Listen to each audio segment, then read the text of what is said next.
Bismillahirrahmanirrahim. Assalamualaikum warahmatullahi wabarakatuh.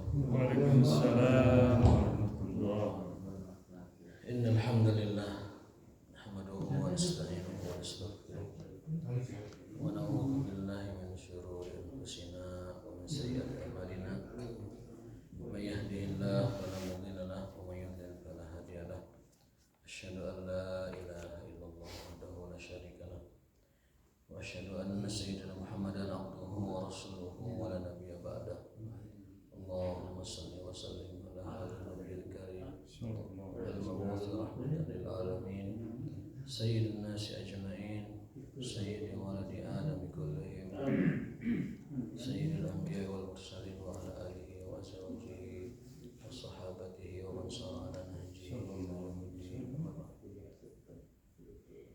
Allahumma subhanaka la ilma lana illa ma 'allamtana wa 'allimna ma yanfa'una wa zidna ilman. Amin. Allahumma taqabbal minna salatana wa rabbana sujudana wa takhashshana wa qur'ana wa tamim taqsirana ya Allah ya Rahman Rahim ya Arhamar Rahimin. Wa nas'aluka Allahumma ilman nafi'an wa rizqan thayyiban wa amalan mutaqabbalan. Amin. Amin. Baik Bapak sekalian, jamaah salat subuh yang dimuliakan oleh Allah Subhanahu wa taala. Kita lanjutkan lagi kajian hadis yang kemarin. Kalau tidak salah kita ada di posisi hadis yang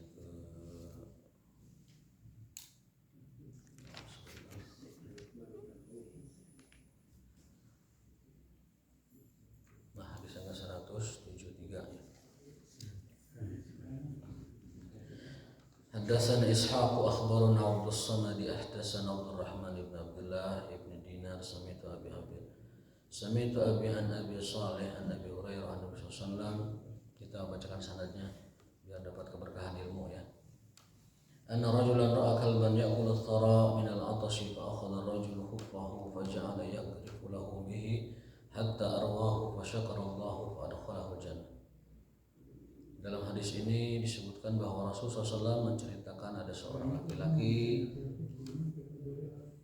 melihat seekor anjing ya'kulu ath-thara sedang mengais-ngais makanan di tanah. Tidak dapat makanan normalnya ya. Minal atashi mencari air, dia sangat kehausan. Fa akhadha ar-rajulu khuffahu, lalu dia membuka sepatunya, kemudian mengambilkan air, lalu memberikan air itu minum untuk anjing tersebut. Fa syakarallahu lahu, maka Allah berterima kasih padanya. Fa adkhalahul jannah, lalu Allah masukkan laki-laki tersebut ke dalam surga.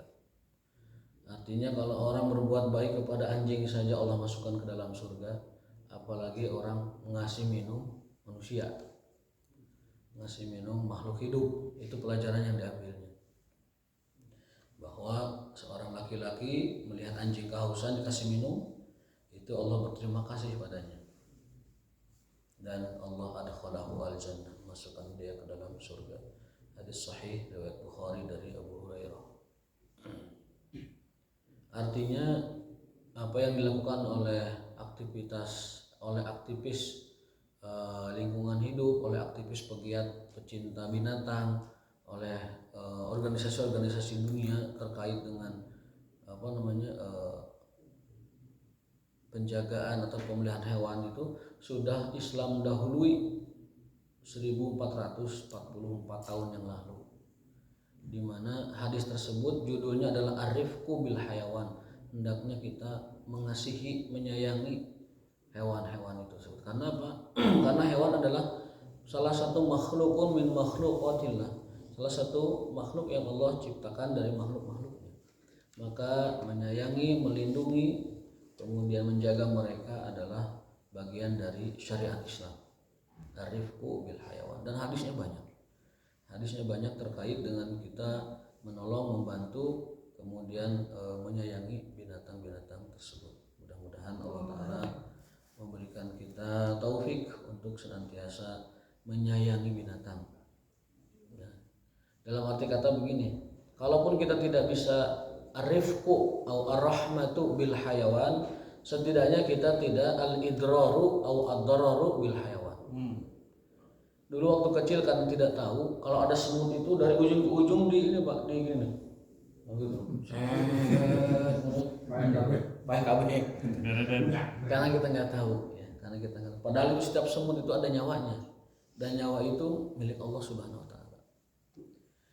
Yang boleh dibunuh itu adalah khamsu fawasik. Lima hewan yang memang syariat Islam menyuruh untuk membunuhnya.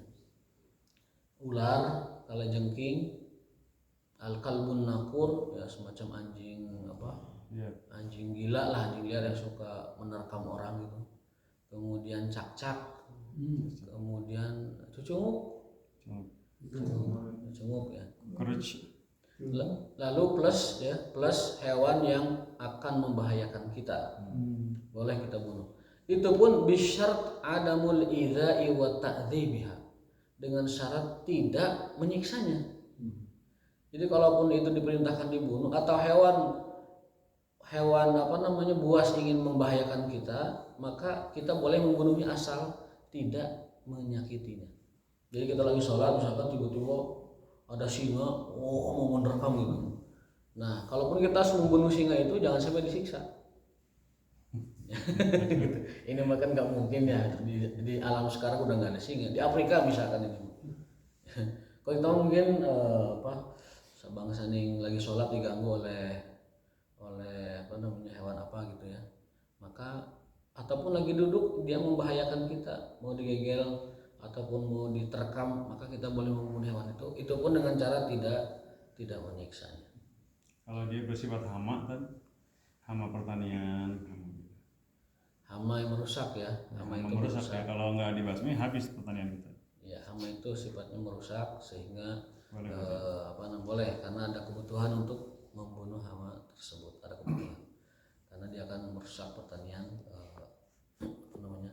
milik manusia.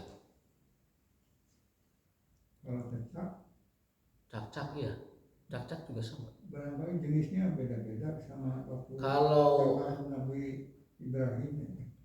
Sebenarnya kalau larangan cak-cak itu diantaranya bahasa Arabnya kan itu ini ya, wazag. Wazag itu kalau diambil dari hikmahnya, karena cak-cak itu sering menyebar penyakit.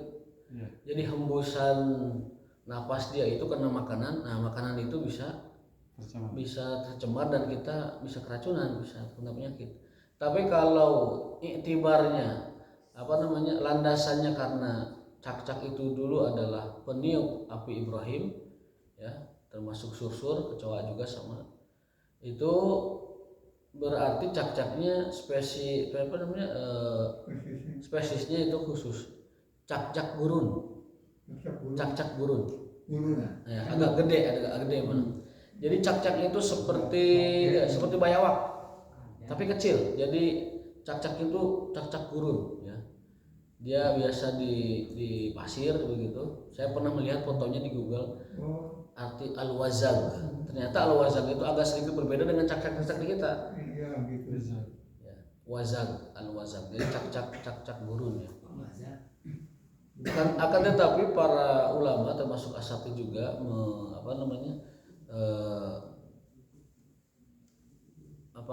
menggabungkan atau menghimpun termasuk cak-cak yang ada di rumah kita.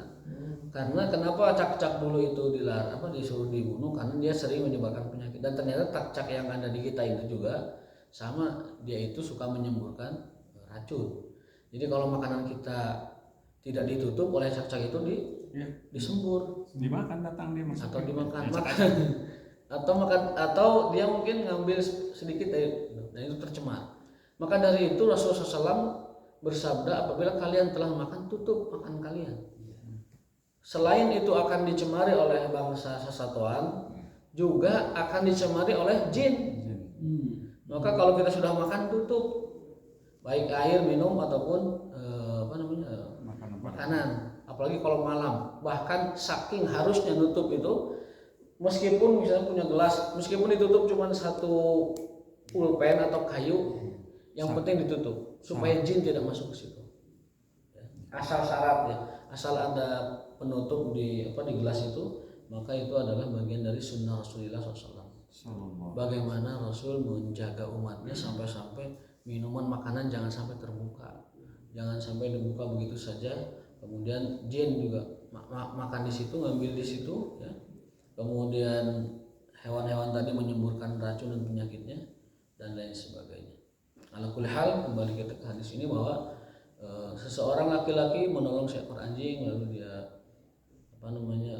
Allah berterima kasih padanya dan dia dimasukkan ke dalam surga. Kita tidak boleh menyakiti binatang, boleh membunuh binatang yang disuruh dibunuh, khamsu fawasik, 5 yang diperintahkan itu, atau plus dengan hewan apapun yang sekiranya membahayakan kita boleh dibunuh dengan syarat tidak menyiksa dan tidak menyakitinya.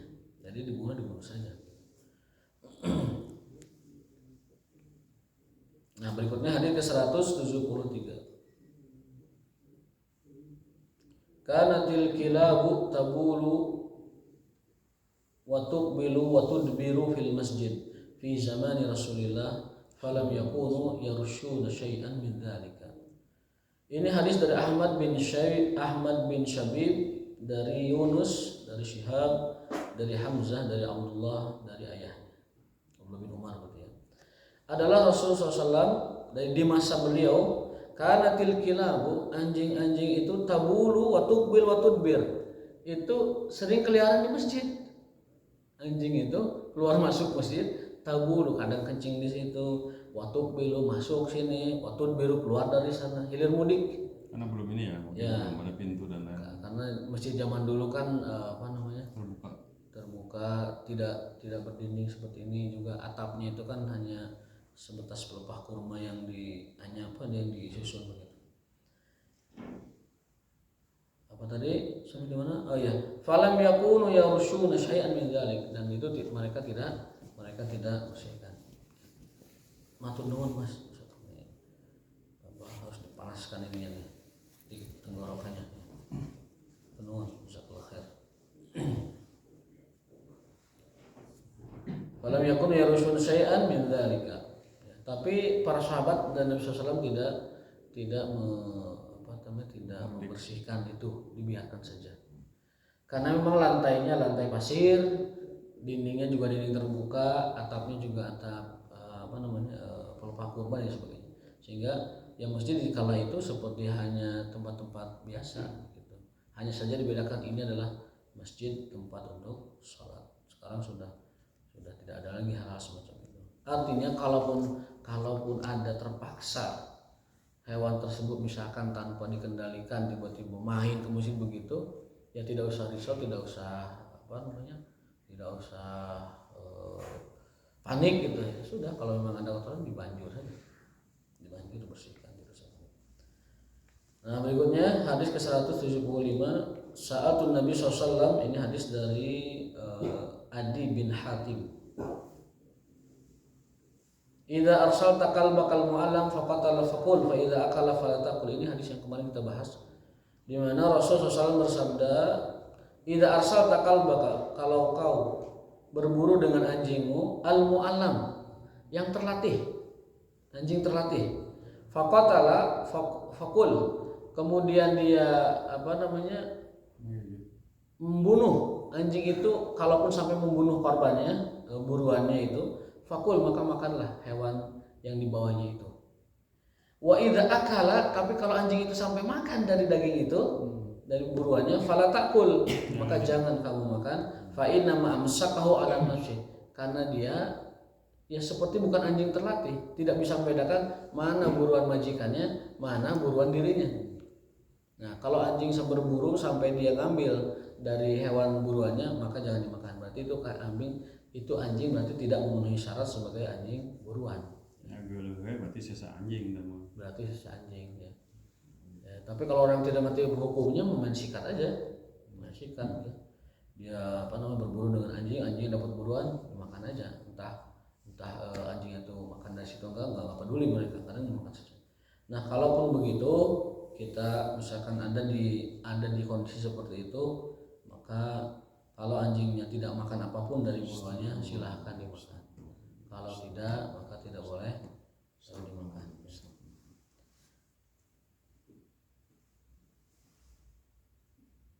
Nah, kemudian ada hadis lain ini melanjutkan yang atas.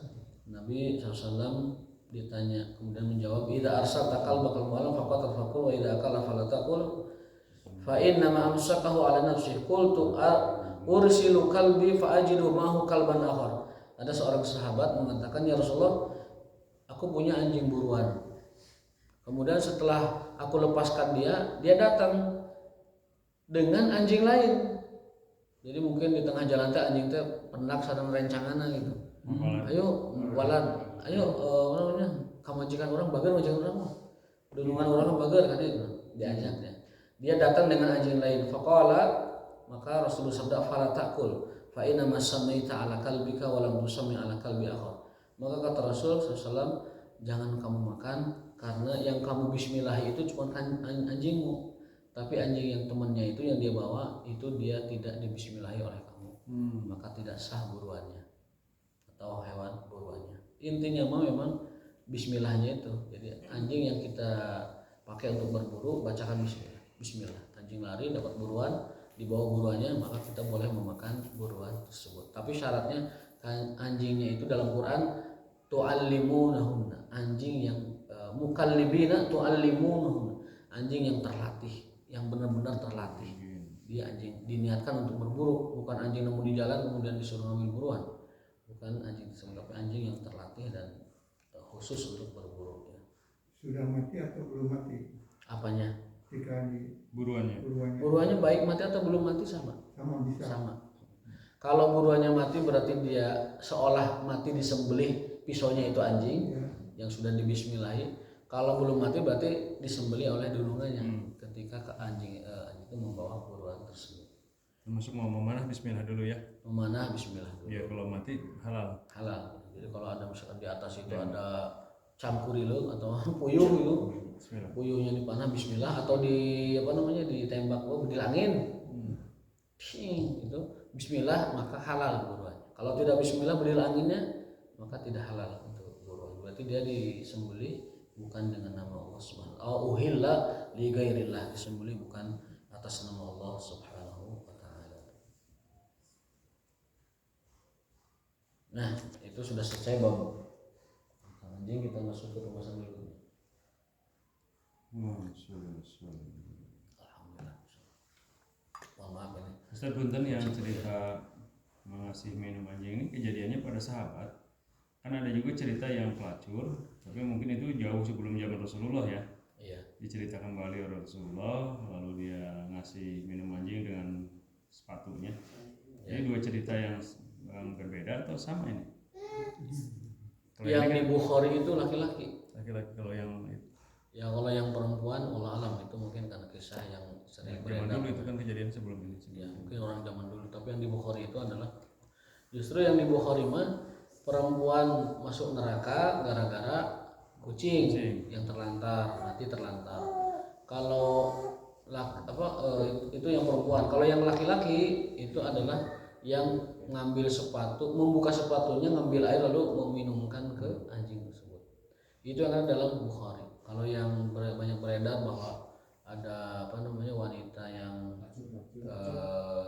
menolong anjing dengan itu, Allah alam. Saya sendiri yang seperti di Imarat yang dipelajari itu yang ini, yang laki-laki membuka sepatunya kemudian diminumkan kepada anjing tersebut.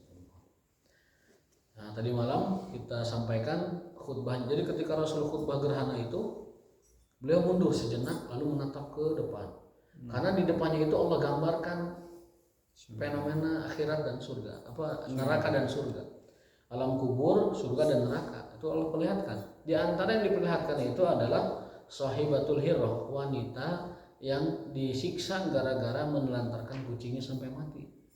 Jadi hadis itu terulang di hadis gerhana.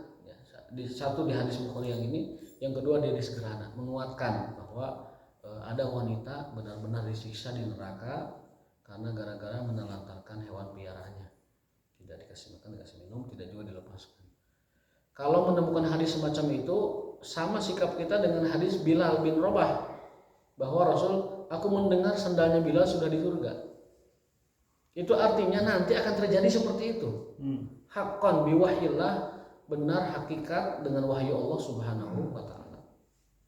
Jadi jangan ditanya lagi apakah itu neraka yang sudah ada sekarang diciptakan ataukah neraka yang nanti. Ya, itu pertanyaan seperti kita memahami hadis Bilal bahwa Rasul menceritakan karena Bilal itu sering wudhu rajin dan sholat syukrul wudhu, sholat sunnah ba'da wudhu, sehingga Rasul mendengar terumpahnya di surga. Itu kita pahami bahwa itu akan terjadi nanti di akhirat. Bahwasanya yang beliau lihat itulah gambaran akhirat yang sesungguhnya, karena Allah menampakkan itu kepada beliau sallallahu alaihi wasallam. Di antara yang ditampakkan Allah saat khutbah Rasul, khutbah gerhana, karena Rasul terdiam dulu ketika khutbah gerhana, terdiam dulu, mundur, lalu menatap gambaran-gambaran neraka yang mengerikan itu. Di antaranya wanita itu yang disiksa itu. Gara-gara itu ya. Na'udzubillah min dzalika. Dan termasuk sahibul mihjan, laki-laki pemilik tongkat. Nah, pemilik tongkat. Jadi ada seorang laki-laki gara-gara tongkatnya dia masuk neraka. Kenapa? Karena kalau ada jemaah haji datang, itu tongkat itu kan ujungnya tuh melengkung. Sahibul mihjan itu tongkat melengkung. Jadi kalau ada jemaah haji bawa tas teh, tongkatnya digosokkan kait gitu. Kalau berhasil maling, dia beruntung. Tapi kalau ketika gini kelihatan sama pemiliknya, dia cabut. Punten Pak, kakak itu tongkat. Tek aja. Itu kiasnya adalah seperti orang korupsi. Kalau ada kesempatan korupsi, dia korupsi. Kalau enggak jadi. Ataupun dibalikin. Kalau ketahuan dibalikin. Jadi kalau berhasil, Rasul melihat orang itu di neraka. Sahibul mihjan. Nama orang itu orang tersebut disebut sahibul mihjan, sang pemilik tongkat melengkung ya. Kait gitu ya. Alhamdulillah. Tadi malam sudah kita jelaskan sebagai hadis. Iya gitu. Kalau sholat gerhana itu zaman Rasul itu di lapangan atau di masjid? Sholat gerhana Zaman Rasul di masjid boleh, di lapangan juga boleh. Tapi yang ditekankan di lapangan itu hanya sholat Id yang saya tahu. Istisqa Id ya, itu yang ditekankan. Kalau sholat gerhana di masjid tidak apa-apa, karena bahkan ulama pun jarang membahas apakah sholat itu fil maidan atau fil masjid untuk gerhana ya. Tapi kalau istisqa Ida ini Idul Adha Idul Fitri memang ditekankan itu di lapangan. Sehingga dalam fikih gerhana saya baca banyak beberapa kitab tidak ada keterangan diarahkan ke lapangan ataupun ke masjid. Tapi kalau Idul Fitri ada istisqa memang diarahkan. Jadi boleh memungkinkan. Apalagi di Indonesia kan hujan ya. Di Indonesia itu sering hujan, maka gerhana itu kebanyakannya di masjid. Tapi kalau masjid tidak menampung jemaah yang sekian banyak, di lapangan tidak apa-apa di lapangan ya. Dulu kami waktu di pesantren pernah di masjid sekali dan di lapangan sekali. Artinya hal itu adalah banyak dilakukan oleh para ulama-ulama terdahulu. Ada orang nggak tahu lah, mungkin inginnya tuh gaduh atau bikin ya mungkin ngajinya kurang banyak, pikniknya kurang jauh begitu. Itu jamaah sudah semangat mau gerhana. Itu tiba-tiba dia melontarkan sebuah ide lah ide semacam ini. Bahwasanya patokan gerhana itu harus hilal dan ru'yah. Harus melihat. Ramai itu jemaah itu ya, saya tembak aja di grup itu. Antum sholat 5 waktu pakai apa? Pakai ru'yah atau pakai hisab? Sholat 5 waktu pasti pakai hisab. Pakai hisab. Sholat 5 waktu itu pakai hisab. Akhirnya dia nggak jawab lagi. Kalau antum komitmen pakai ru'yah juga, setiap sholat lihat ke langit begitu. Oh, can asar ini ya. Kemudian keluar can lohor yang matahari lurus kan ya. Nah, gitu. Nah, artinya kalau dia banyak membaca, banyak mengambil hikmah ilmu dari para ulama, dia akan mendapatkan sebuah kebijaksanaan bahwa hal-hal yang semacam itu karena negara pun tidak melakukan ru'yahnya untuk gerhana itu. Negara sudah memutuskan bahwa yang disebut melalui MUI perwakilannya bahwa gerhana itu diambil di Indonesia dengan cara hisab. Bahkan seluruh dunia tidak ada satupun negara di dunia, negara muslim yang melakukan isbatul hilal, isbatul ru'yah untuk sholat gerhana. Tidak ada, semua pakai hisab. Dan ru'yah itu hanya untuk 2 Idul Adha, 2 Idul Fitri Idul Adha. Itu dilakukan di semua negeri Islam. Artinya semacam ijma kaum muslimin di dunia, ijma umat Islam seluruhnya bahwa gerhana itu dilakukan dengan hisab, persis dengan sholat 5 waktu kita. Gitu. Berbeda dengan Idul Fitri, Idul Adha yang berkaitan dengan saum Ramadan kan begitu. Nah akhirnya singkat cerita dia pun tidak merespon lagi karena mungkin tidak ada jawaban lain, karena tidak ada yang melakukan isbat di mana sob. Saudi pun tidak isbat dengan gerhana itu, hilal semuanya. Karena itu betul-betul fenomena astronomi yang hitungannya itu dengan hisab. Wallahu taala. Yang ini Ustaz. Tapi yang bikin ramenya itu yang nggak pas. Jadi semangat masyarakat bersemangat mau sholat itu ngerengkok lagi, wah gimana gitu ya. Nah ini kita yakinkan, lakukan saja udah. Yang ini apa namanya, kita butuh dakwah lebih lagi tuh tentang pentingnya sholat berjamaah versus sholat sunat. Jadi kita kan kayak tadi malam tuh ada fenomena ketika sholat gerhana banyak yang datang, bahkan yang hari-hari nggak datang jadi datang gitu. Ya bagus lah, luar biasa bagus kan. Tapi yang harus tahu kan itu sehebat-hebatnya sholat sunat kan nggak akan mampu melawan sholat wajib 5 waktu, termasuk taraweh misalkan.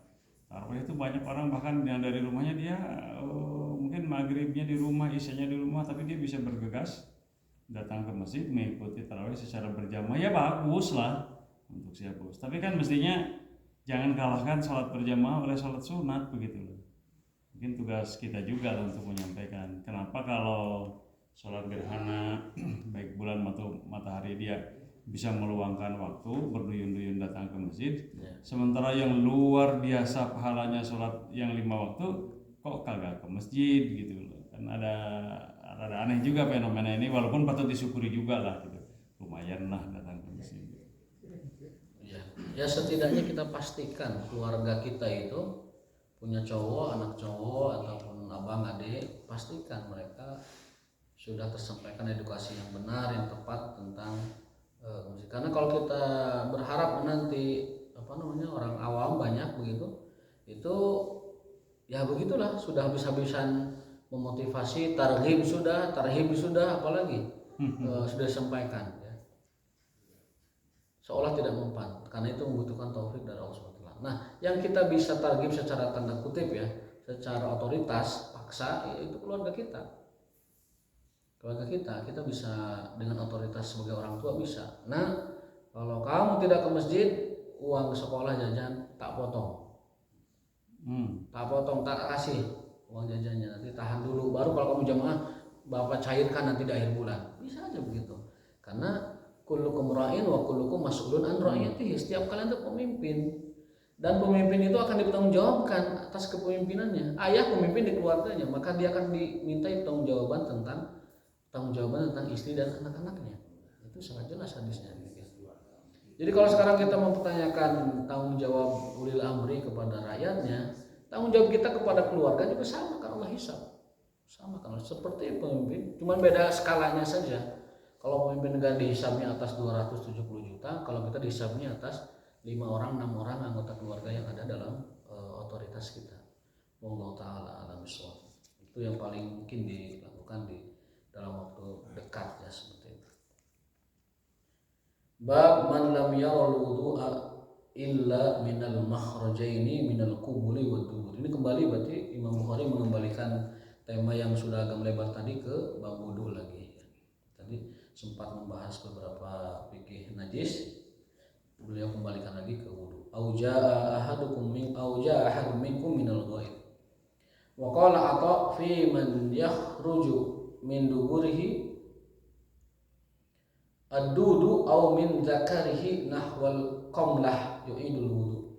Imam Atha bin Rabah, seorang tabi'in, muridnya para sahabat, berpendapat bahwa menerangkan ayat apapun yang keluar dari anggota tubuh yang bernama kubul dan dubur. Kubul itu depan, berarti kemaluan, dan dubur berarti itu anus ya. Maka seluruh yang keluar dari dua arah itu membatalkan wudu, termasuk ad-dudu itu cacing. Jadi kalau kita sudah wudu ada cacing kermi, batal wudunya. Cacing kermi. Dulu kita waktu di kampung sebelum ada musim obat cacing, ya, pembantrin ya. Gitu. Itu masih sama orang tua itu waktu kita SD itu. Kadang pakai apa namanya? Sereh atau suruh gitu digodok pakai minyak kemudian dibalurkan biar mati katanya cacingnya.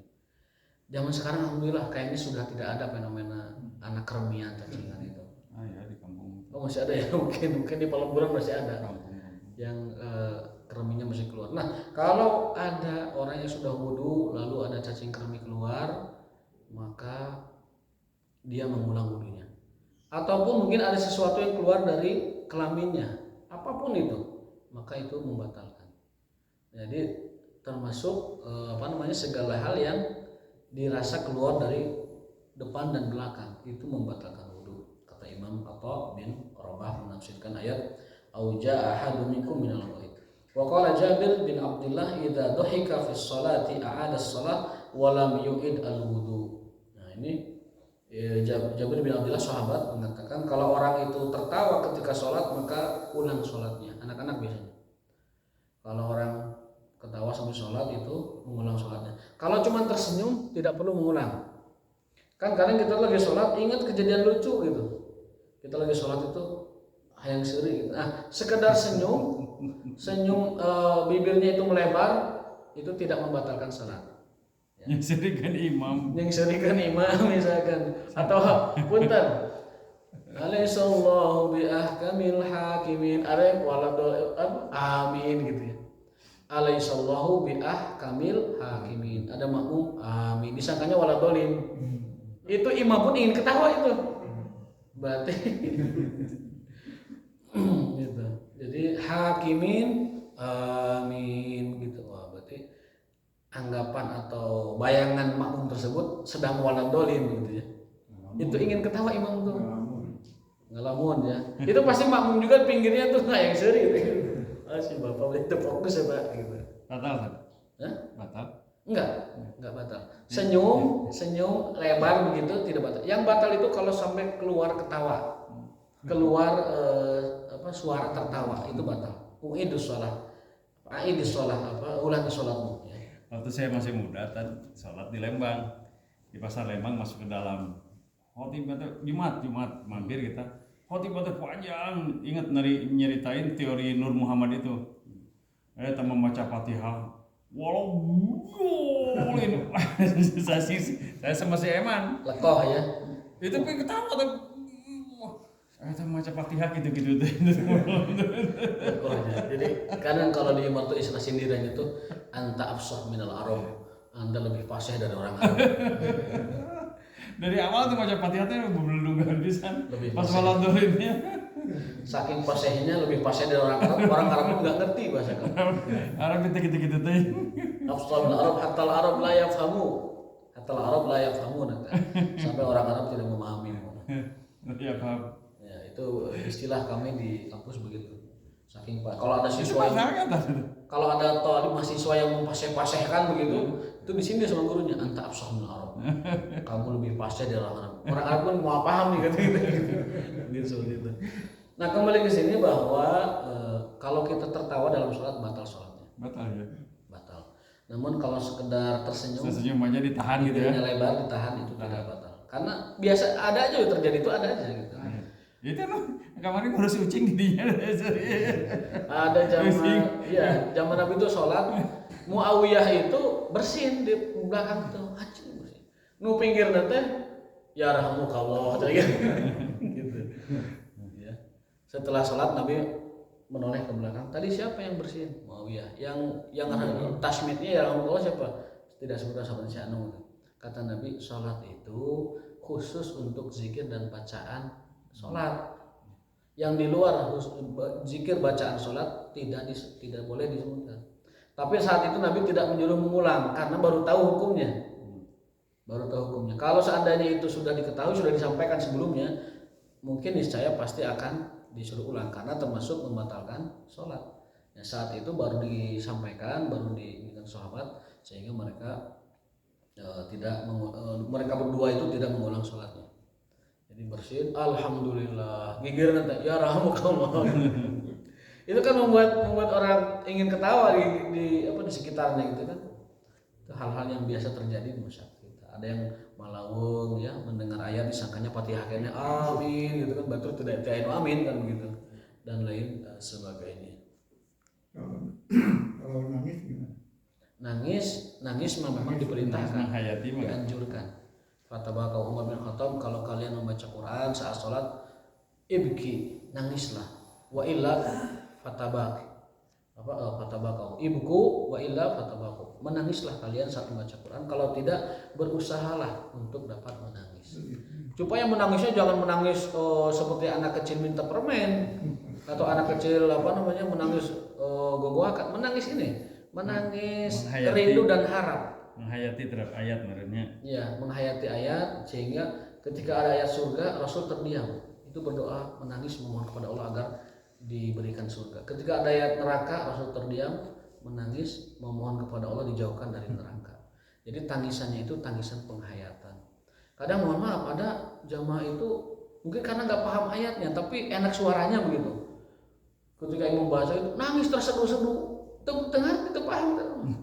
Ayatnya bukan ayat tolak mungkin tentang ayat waris, nangisnya terseduh-seduh. Ayatnya ayat talak, ayatnya ayat lain tidak paham. Dia menangis karena irama dari sang imam. Menyentuh. Yang afdol itu adalah menangis karena penghayatan kepada ayat tersebut. Karena di hadisnya Nabi itu kalau mendapati ayat surga menangis memohon agar dimasukkan ke dalamnya. Kalau Nabi menemukan ayat neraka menangis memohon dijauhkan darinya. Bukan setiap ayat ditangisi karena imamnya picerikeun begitu, akhirnya dia berusaha menangis. Jadi sekalian pengumuman Bapak-bapak, kalau yang sholat bagian akhir datang, pintunya ditutup semua supaya kucing nggak masuk. Kalau kucing masuk Pak Dedi main kucing soalnya. Jangan dipen main kucing. Jadi yang datang masbuk belakangan, tolong pintunya ditutup semua. Kucing hayo ya kucing dia. Berarti mengikuti jejak Abu Hurairah. Ya tetangga yang lihat kan pengen ketawa juga jadinya.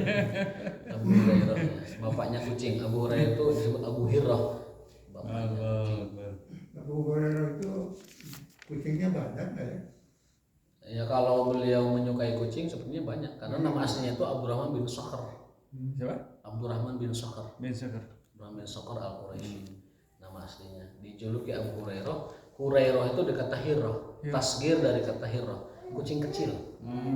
Kucing kecil. Kitun kan rasa kitun. Kitun itu kucing yang kita ketahui, tapi kalau Hurairah itu kucing kecil. Berarti ya kucing lucu lah. Bukan kucing-kucing kucing garong, congkok anu barada gitu, meong congkok bukan. Ada tasgirnya, Hurairah, kucing kecil. Ya, kucing kecil yang lucu yang semacam itu lah. Kucing kecil. Abu Hurairah. Tapi saya pribadi termasuk yang kurang kurang suka dengan kucing ya. Alergi dan geli juga itu. Bulunya itu kalau kena kaki itu kayak gimana gitu. Beda dengan kepen yang seperti Abu Hurairah. Penyuka kucing, pecinta kucing. Allah. Sehingga sudah pas itu ketika ada berita seorang perwira TNI nembakin kucing itu ya. Itu maka kan Panglima turun tangan tegas, harus dihukum, diproses, dan itu melanggar aturan, melanggar undang-undang tentang apa? Tentang perlakuan kepada makhluk hidup, hewan ya. Itu sudah bagus karena tidak boleh hewan demikian dibantai semikian, tidak boleh.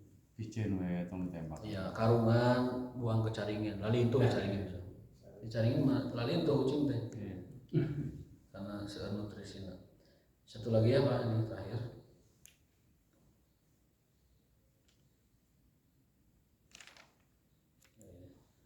Waqala al-Hasan in akhadha min sya'rihi wa adfarihi aw khala'a khuffaihi fala wudu'a alaihi. Imam Al-Hasan mengatakan bahwa dalam sholat kalau dia itu mengambil sesuatu ataupun melepas sesuatu, misalkan melepas khufnya atau melepas sarung tangan atau melepas topi, itu tidak membatalkan sholat. Jadi kalau gerakan-gerakan mengambil, memakai dan hal semacam itu, kata Imam Al Hasan itu tidak membatalkan sholat. Ya. Makanya kita lihat kalau masyayikh di Saudi itu kadang ya membetulkan sorbannya, kadang diginikan ya dalam sholat. Nah itu mungkin berhujah dengan dengan pendapat Al Hasan dalam Sahih Bukhari dicantumkan juga bahwa mengambil, menaruh, melepas itu tidak membatalkan sholat. Ada keperluan. Kaidah umumnya begitu, apapun gerakan demi maslahat sholat itu diperbolehkan. Kalau lagi sholat HP berbunyi, matikan, ambil HP-nya matikan, karena mengganggu orang lain. Tidak usah keluar barisan, tidak usah keluar soft. Ada miss call atau telepon, ambil aja HP-nya, matikan. Jangan diterima dulu. Kalau ikut sholat, lah. Ikut sholat ya. Jadi keperluannya itu buka HP, matikan, itu keperluannya, sehingga boleh lakukan. Kalau melebihi itu maka dia keluar dari kebutuhannya, sholatnya batal. Pak Ridwan ya, Pak Ridwan. Jadi kalau naruh HP di bawah, tangkukeun. Kalau ditangkarakeun, pas ditangkarakeun istrinya telepon, gambar istrinya kan jadi muncul di situ. Katingali ku urang ku tatangga kan jadi hekser ya. Tangkukeun jadi belah-belah tangkarakeun atuh sering mah ya. Yang paling abdol mah di mode pesawat kalau sholat itu. Jadi sholat tidak menerima telepon dan WA kan, itu lebih abdol ketimbang itu ya. Allah, akhir zaman banyak gangguan. Nah, waqala Abu Hurairah la wudu'a illa min hadatsin. Kata Abu Hurairah tidak ada wudu kecuali dari hadas. Jadi kalau tidak berhadas tidak usah wudu. Artinya kalau kita punya wudu tidak berhadas langsung sholat. Khilafan liqauli jumhur, berbeda dengan pendapat jumhur. Dalam hal ini saya pernah tegaskan beberapa kali. Dari semua pendapat jumhur, inilah pendapat jumhur mayoritas kebanyakan ulama yang tidak kuat. Ya. Artinya lebih kuat pendapat ulama mazhab yang lain. Imam Malik mengatakan bahwa sholat itu berlaku, wudu itu berlaku untuk semua sholat kalau tidak batal. Kalau jumhur enggak, karena dalilnya idza qumtum, jika hendak sholat. Nah, jumhur pakemnya ke sana. Jadi sholat itu jika hendak, wudu itu jika hendak sholat saja. Wudu yang bukan jika hendak sholat itu tidak dianggap wudunya sholat. Itu jumhur.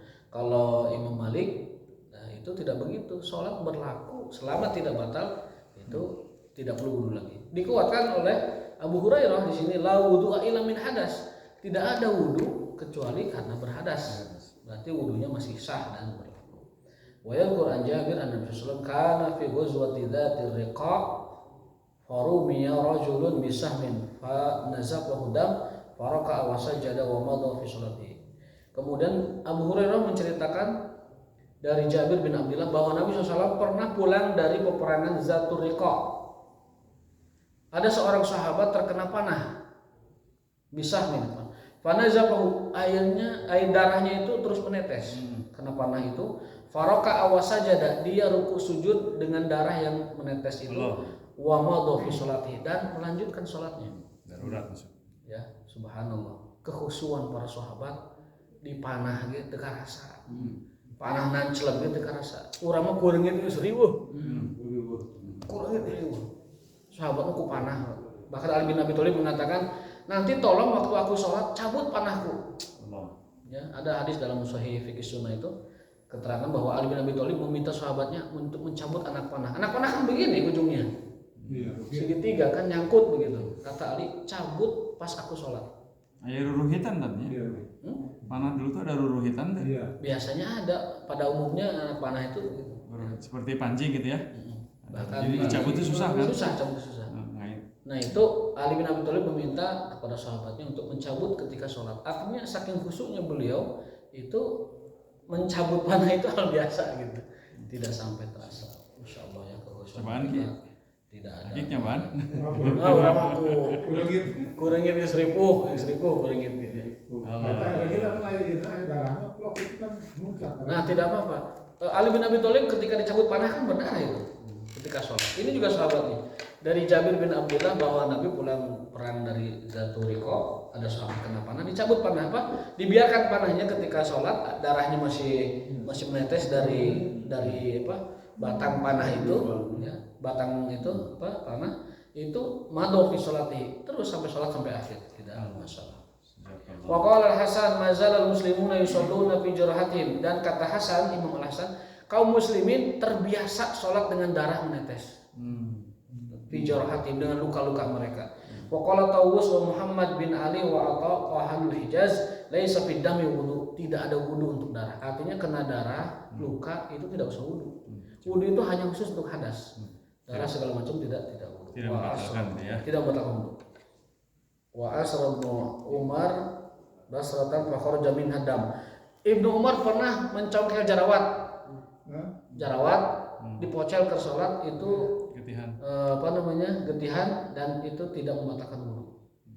Wa asra Ibnu Umar basratan. Oh, bukan ketika salat. Sebelum salat mungkin ya, sebelum salat ataupun hendak salat, jerawat itu dia tidak berwudu karena tidak membatalkan. Wa bazaqa Ibnu Abi Aufa, Ibnu Abi Aufa bahkan meludah dan lain sebagainya, keluar darah, itu tidak berwudu. Wal akhir, Ibnu Umar terakhir mengatakan orang berbekam pun laisa alaihi illa ghuslu muhajimi. Orang yang berbekam pun tidak perlu wudu. Tidak membatalkan. Tidak membatalkan wudu. Dibersihkan. Bersihkan saja tempatnya, kemudian dia sholat. Bersihkan saja tempat bekas bekamnya lalu sholat. Terima kasih, sudah waktunya sudah habis. Subhanallah. Asyhadu an la ilaha illa anta astaghfiruka wa atubu ilaik.